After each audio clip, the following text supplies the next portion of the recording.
Good morning student. हम लोग बात कर रहे थे कॉमन सिस्टम की कार्बोक्सिलिक एसिड में। मैंने आपको बताया था कि गिवन कंपाउंड में, गिवन स्केलेटन में आपको मैंने सिखा दिया कि अल्फा बीटा गामा कार्बन कैसे सिलेक्ट करते हैं।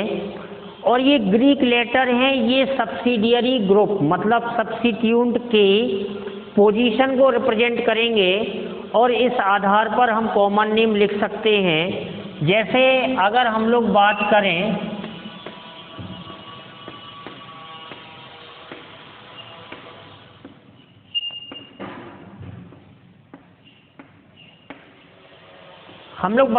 ब्यूटरिक एसिड की जेंटलमैन, इसे आप ऐसे भी लिख सकते हैं। देखिए मैं आपको बता दूं, ये क्वेश्चन में ऐसे भी लिखा हुआ आ सकता है। देख लो 1 2 3 4 ये 4 कार्बन है और ये हाइड्रोजन कितना है 3 2 5 7 और 8। तो इस तरह से भी लिखा हुआ आ सकता है। ये सब ऐसे भी लिख सकते हैं आप। ये कंडेंस फॉर्म ही लिख रहा हूं मैं एक्चुअली में।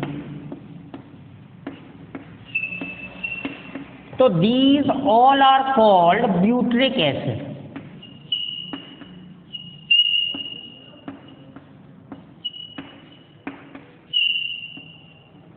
इन सभी को हम क्या बोलने वाले हैं? Butyric acid. ओके, अब देखो मैं क्या कर रहा हूं कि ये कार्बन अल्फा है, ये बीटा है और ये गामा है।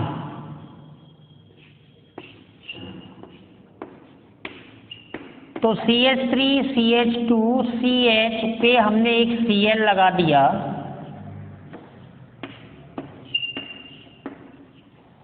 किस पे Cl लगा दिया? अल्फा कार्बन पे। ये बीटा है और ये गामा है। तो इसको हम बोलेंगे अल्फा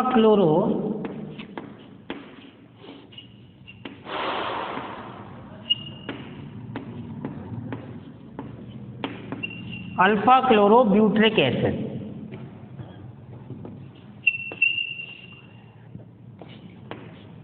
CH3 CH यहां पे Br लगा दिया।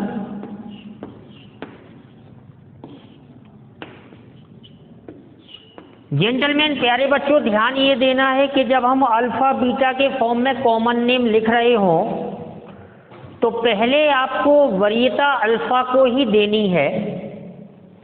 तो इसका जब आप कॉमन नेम लिखेंगे तो लिखेंगे alpha chloro beta bromo butyric acid.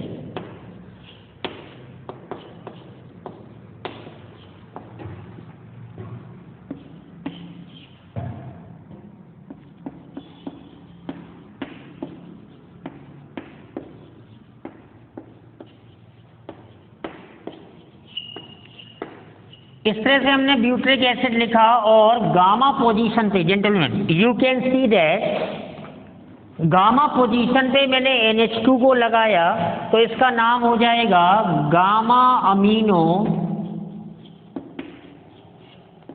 Butyric acid.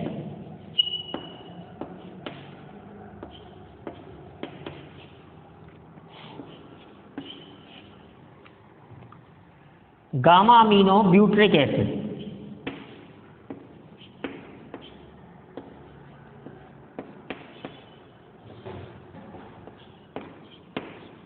यहां पे मैंने फिनाइल लगा दिया।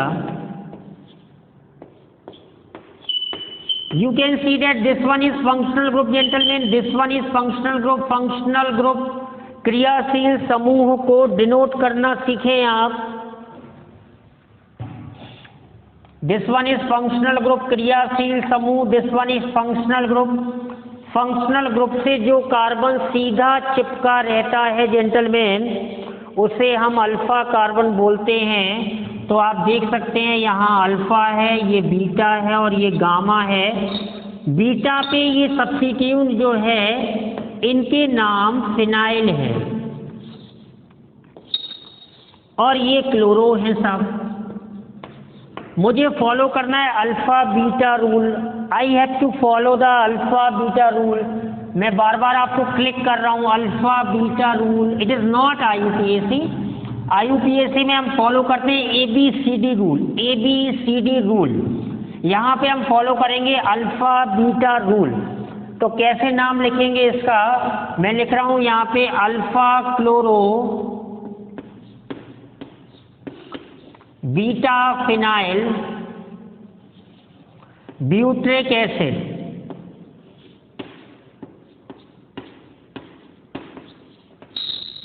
Alpha chloro beta phenyl butyric acid gentleman. और हम कर सकते हैं, मैं लिख रहा हूं CH3 CHO CH3 CH2Br COH। I think यहाँ पे एक H ज्यादा हो गया जेंटलमैन। ये फंक्शनल ग्रुप है, क्रियात्मक समूह है।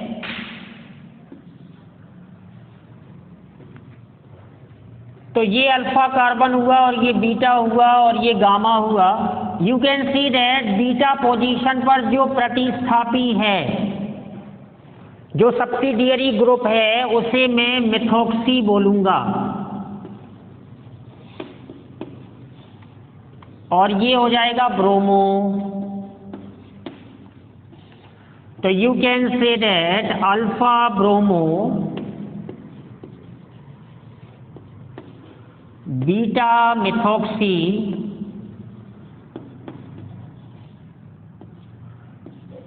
Butyric acid.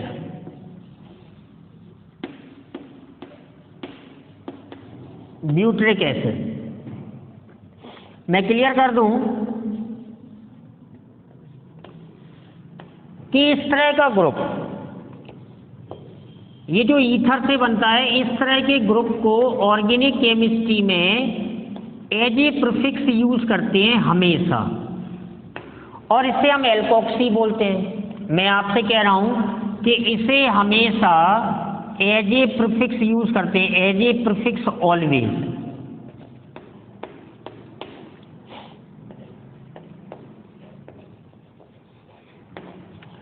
इन नोमेनक्लेचर।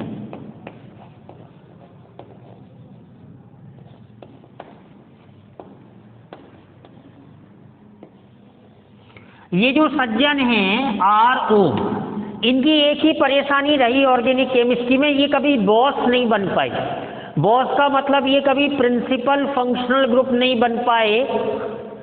दुखी रहे हमेशा इस बात से, क्योंकि इनका यूज हमेशा, remember this point very important, इनका यूज हमेशा प्रीफिक्स की तरह होता है। इनको हमेशा पहले आप करके इनको हमेशा आगे कर दिया जाता है नेमिंग में। तो अल्फा ब्रोमो, ये तो अल्फा बीटा रूल फॉलो हम करेंगे। बीटा मिथॉक्सी, एक कार्बन है तो मिथॉक्सी, 2 कार्बन होंगे तो इथॉक्सी,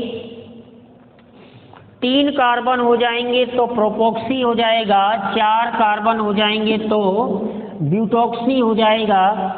इस तरह की बातें आपको हमेशा ध्यान रहनी चाहिए यदि आपको ऑर्गेनिक केमिस्ट्री में अपना राज्य स्थापित करना है, आपको एक अच्छा परफॉर्मेंस करना है, तो ये सब आपको आना चाहिए, आपको पता होना चाहिए जेंटलमैन। मैंने आपको कहा कि CH3O, इसे मिथॉक्सी बोलते हैं, आप नोट कर लेना, आपके काम आएगा। CH3 लिखा हो जेंटलमैन या Me लिखा हो, मैंने आपको कई बार बताया कि ग्रुप के रिप्रेजेंटेशन से उसका नाम नहीं बदलता। तो ETO मैं लिख दूं या CH3CH2O ऐसे लिख दूं या C2H5O ऐसे लिख दूं, तीनों चीजें एक ही हैं और इनको हम क्या बोलते हैं, इथॉक्सी।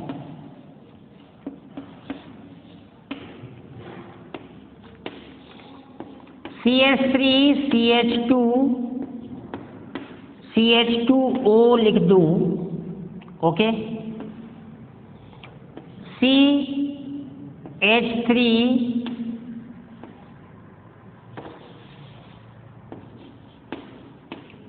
PRO लिख दूं, इसको मैं क्या बोलूंगा, प्रोपोक्सी।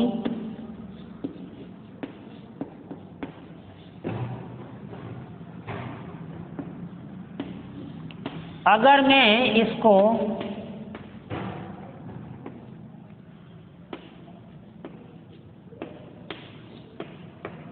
तो इसे बोलेंगे आइसोप्रोपोक्सी।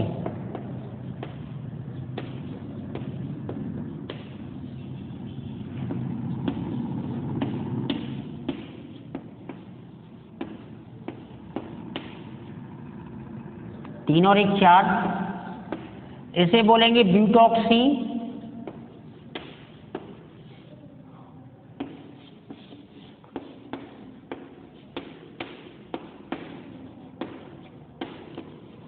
इसे मैं टर्सरी ब्यूटॉक्सी बोलूंगा।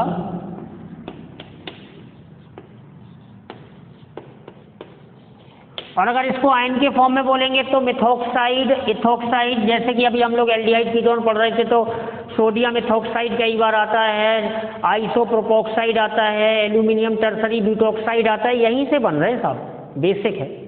क्या करें, बेसिक पे तो आना पड़ेगा ना आपको, ये सब सीखना पड़ेगा। तो ये सब कहीं पर भी लगे होंगे तो कहने का मतलब ये है कि ये केवल इनका एक ही दुख है कि इन्हें कभी बॉस नहीं बनने दिया नोमेनक्लेचर ने, इनको हमेशा प्रीफिक्स की तरह ही यूज किया जाता है। IUPAC हो तो भी इन्हें प्रीफिक्स की तरह यूज किया जाता है, कॉमन नेम हो तो भी इन्हें प्रीफिक्स की तरह यूज किया जाता है, क्योंकि इनके बॉस बैठे हुए हैं पहले से carboxylic group.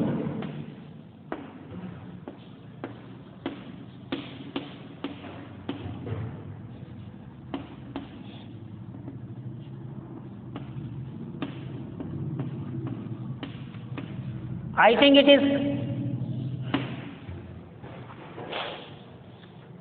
functional group. You can see that, इसको आप देखो, ये ब्रांच आपने की ना, और टोटल कार्बन कितने हैं, 1 2 3 4 5। जेंटलमैन इसे आइसोवेलरिक एसिड भी बोल सकते हैं, आइसोवेलरिक एसिड। और इसको क्या बोल सकते हैं, देखो जरा, this carbon is alpha, this one is beta and this one is gamma, so it is also called beta methyl valeric acid।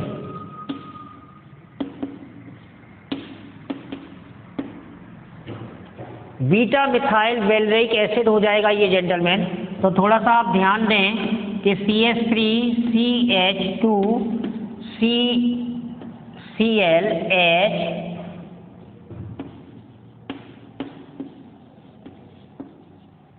तो ये बीटा कार्बन पे आपने लगाया अल्फा, बीटा, गामा और ये डेल्टा हो गया सब, ठीक है ना। तो इसे आप बोलेंगे, इसे आप क्या बोलने वाले हैं, beta chloro valeric acid.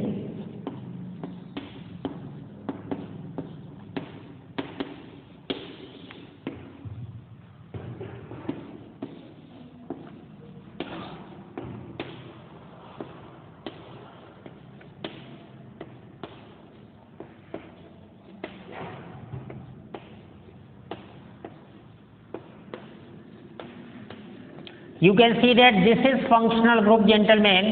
This one is alpha, beta, gamma and this is delta.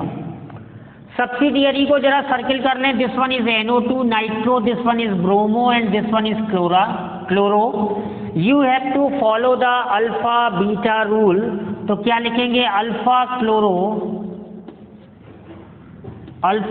Chloro beta bromo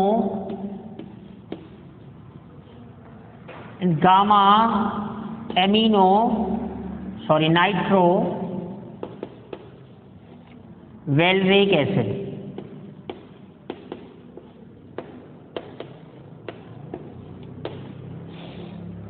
तो हम लोग सीख रहे हैं, हम लोग इंटरेस्टेड हैं जेंटलमैन कि किस हिसाब से आप कॉमन नेम की बात करते हैं, किस हिसाब से आप ड्राइव सिस्टम में आते हैं, किस हिसाब से आप अल्फा बीटा कॉमन नेम की बात करते हैं।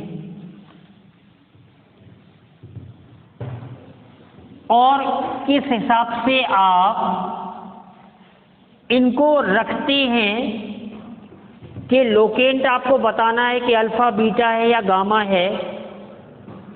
अगर मैं आपको इस तरह का क्वेश्चन दूं तो अब इस तरह के क्वेश्चन का आपके लिए बड़ा सरल सा आंसर हो जाता है।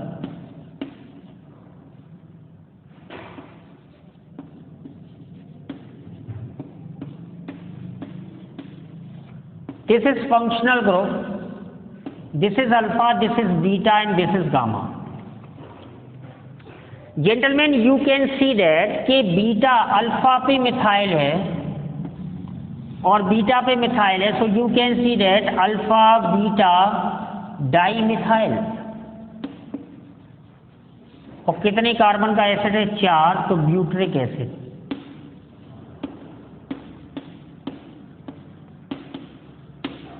तो जेंटलमैन कहीं कोई दिक्कत नहीं है, आपका कोई भी नाम गलत नहीं हो सकता, ऐसा मेरा मानना है।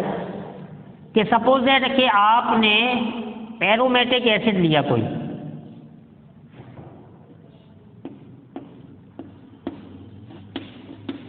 This is carbon alpha, okay, and this is beta, और यहाँ पे Cl लगा दिया आपने, तो इसे आप बोल सकते हैं दिस वन इज कार्बन क्या? बीटा। इसे आप बोल सकते हैं beta chloro benzene carboxylic acid, benzene carboxylic acid. Orthochloro तो बोल ही सकते हैं, लेकिन जैसे ही लोकेंट 2-3 आ जाता है जेंटलमैन, तो उसे हम आयुपैक कहते हैं। अगली चर्चा हम उसी की करने वाले हैं कि किस प्रकार से हम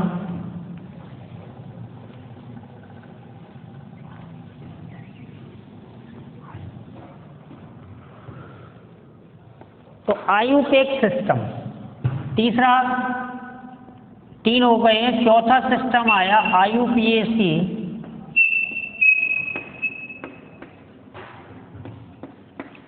name of carboxylic acids and their derivatives.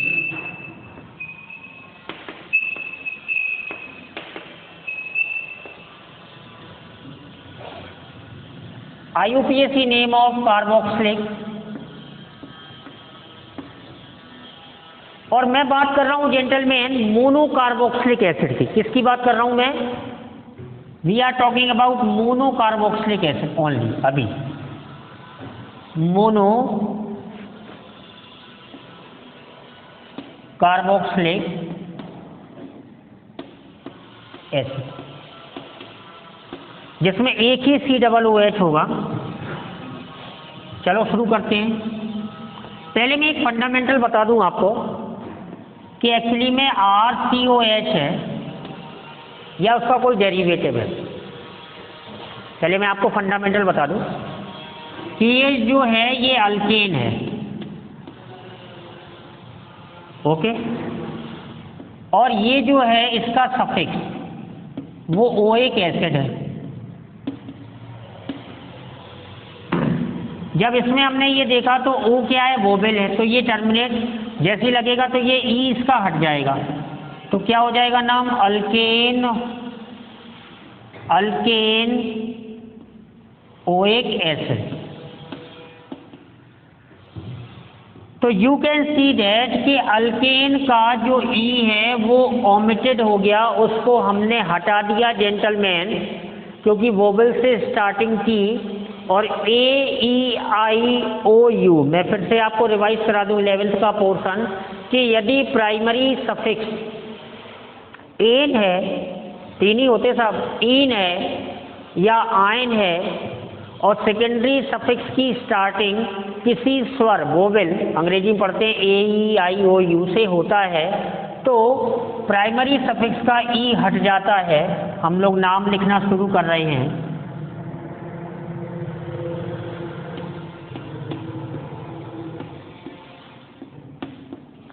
It is called methanoic acid.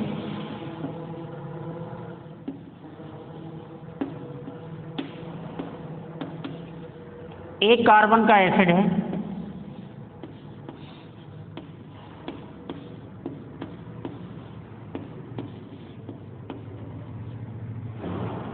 It is called ethanoic acid.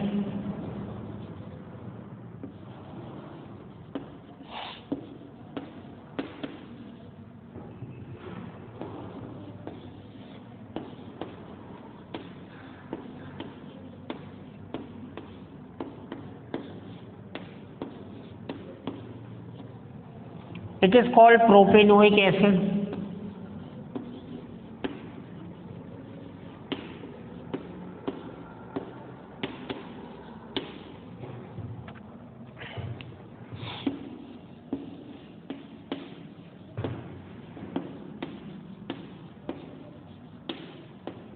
ये 4 कार्बन का एसिड हो जाएगा gentleman, so it is called butanoic acid.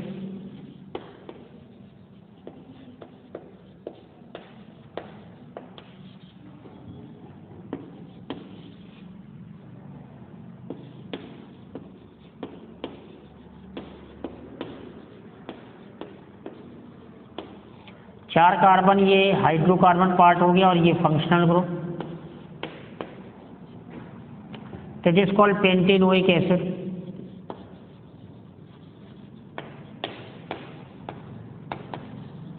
एक बात मैं आपको क्लियर कर दूं जेंटलमैन कि this one is functional group, this one is functional group, this one is also functional group, this one is functional group, this one is functional group. You can see that gentlemen, बड़ी interesting चर्चा है कि यहाँ पर ये hydrogen है और यहाँ पर ये मिथाइल है, यहाँ पर ये इथाइल है, यहाँ पर ये नॉर्मल प्रोपाइल है और यहाँ पर ये नॉर्मल ब्यूटाइल है। This carbon, this part are called hydrocarbon part.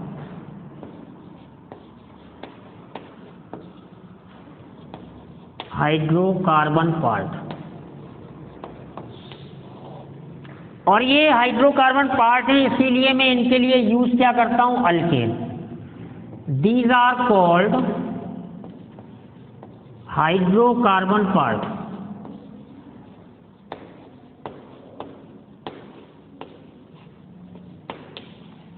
और मैं यहां पर एक नोट से आपको आगे की कहानी समझाने की कोशिश करूंगा, आप ध्यान देना। So you have to remember one point, except the functional group, except the functional group, the hydrocarbon part, hydrocarbon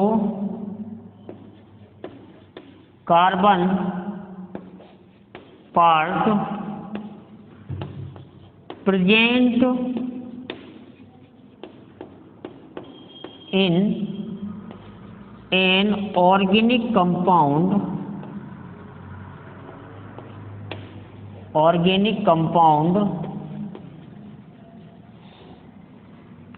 is hydrophobic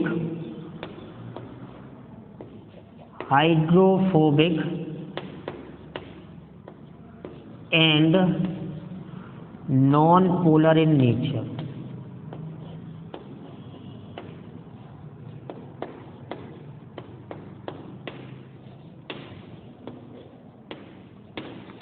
तो ये बहुत बड़ा पॉइंट मैंने आपके सामने लिख दिया जेंटलमैन कि एक्सेप्ट द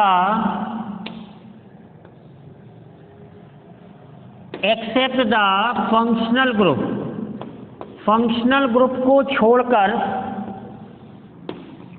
ऑर्गेनिक मॉलिक्यूल में जो भी हाइड्रोकार्बन पार्ट होगा वो नेचर में हाइड्रोफोबिक होगा और नॉन पोलर होगा। जेंटलमैन, बहुत काम आती है ये बात जब हम सॉल्युबिलिटी को सॉल्व करते हैं क्वेश्चन को, और हम बड़ी आसानी से बता देते हैं कि ये जो कार्बोक्सिलिक एसिड है, ये ज़्यादा घुलेगा और ये कम घुलेगा, वो और कम घुलेगा, वो और कम घुलेगा। जैसे जैसे हाइड्रोकार्बन पार्ट, जेंटलमैन, जैसे जैसे हाइड्रोकार्बन पार्ट मतलब hydrophobic part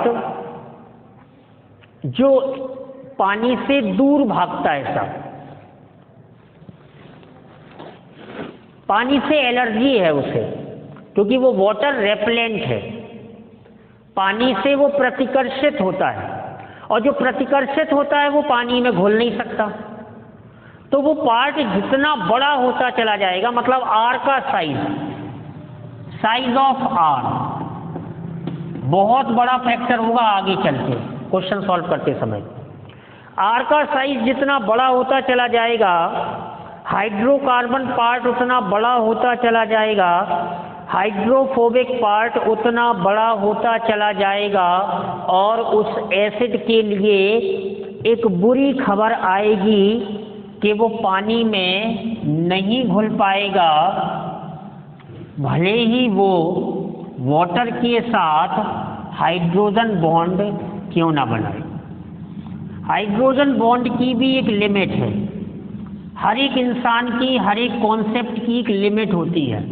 hydrogen bond presence होने पर कोई डाउट नहीं कि एसिड पानी में घुलता है, वो एसोसिएशन भी करता है, लेकिन सबसे ज़्यादा अगर आप देखेंगे तो हाइड्रोकार्बन पार्ट जितना छोटा होगा मिथाइल में, एसिटिक एसिड में, उतनी ज़्यादा हाइड्रोजन बॉन्डिंग होगी।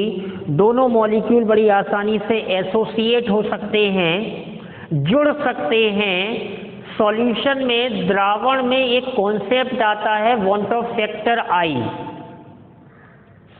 वांट ऑफ गुणांक, जिसमें ये क्वेश्चन पूछा जाता है एनसीईआरटी लेवल पे कि एसिटिक एसिड को बेंजीन में डालने पर उसका अणु भार मतलब मोलर मास, आणविक दर जो है वो दोगुनी क्यों हो जाती है, डबल क्यों हो जाती है जेंटलमैन?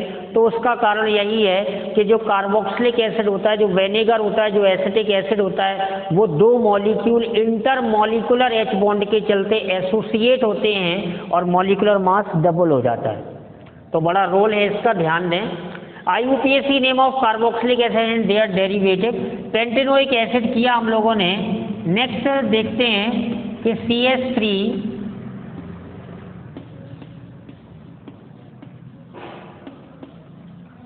1 2, अब नंबरिंग करनी पड़ेगी, तो this one is 2 chloro propionic acid,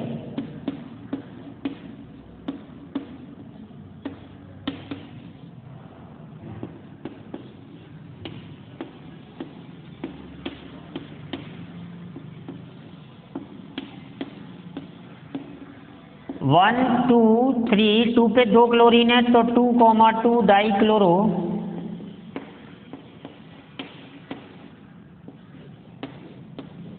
propionic acid.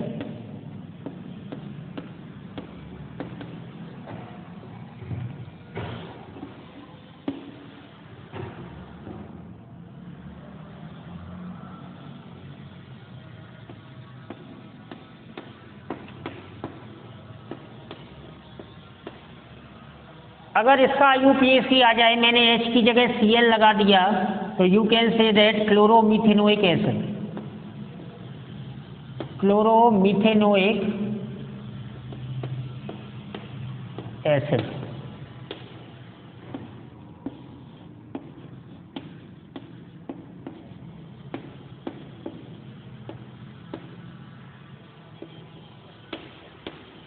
One two three, it is called 3-amino या 3-amino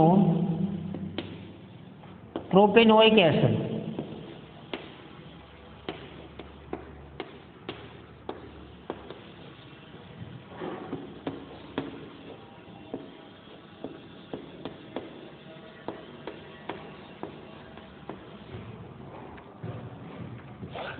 ये अनसैचुरेटेड हो गया 1 2 3 1 2 3, तो ये होगा प्रो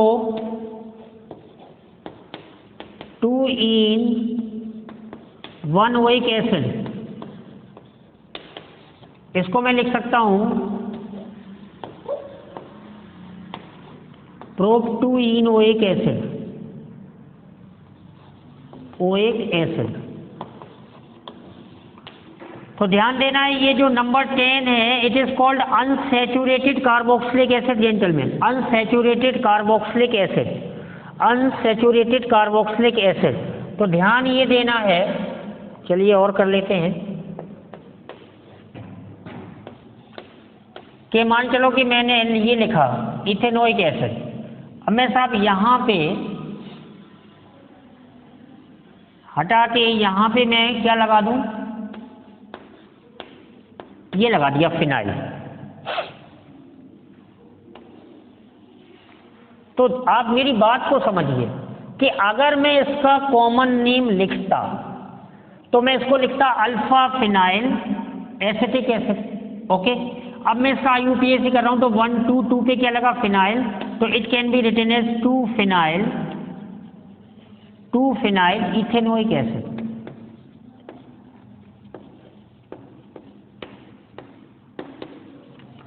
ये कुछ ऐसा लिखा होगा जेंटलमैन।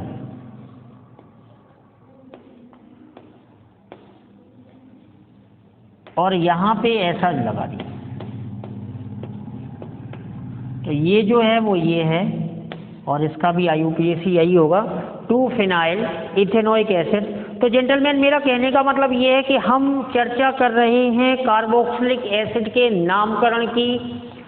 2 3 4 5 10 पेज जितने भी आप उठा सकते हैं, कलम एक ले लीजिएगा, काला हो या नीला हो, लाल हो या हरा हो, इट डजंट मैटर। आप एक सीक्वेंस बनाइएगा कि हम कार्बोक्सिलिक एसिड की चर्चा कर रहे हैं, कॉमन नेम क्या हो सकता है, ड्राई सिस्टम क्या हो सकता है, ट्राइवियल नेम क्या हो सकता है, IUPAC क्या हो सकता है, और प्रैक्टिस करेंगे डाई कार्बोक्सिलिक एसिड और ट्राई कार्बोक्सिलिक एसिड पे आएंगे, आइसोमेरिज्म की चर्चा करेंगे। आप इसे पढ़िए, रिवाइज करिए और प्रैक्टिस करिएगा ढेर सारे स्ट्रक्चर्स की।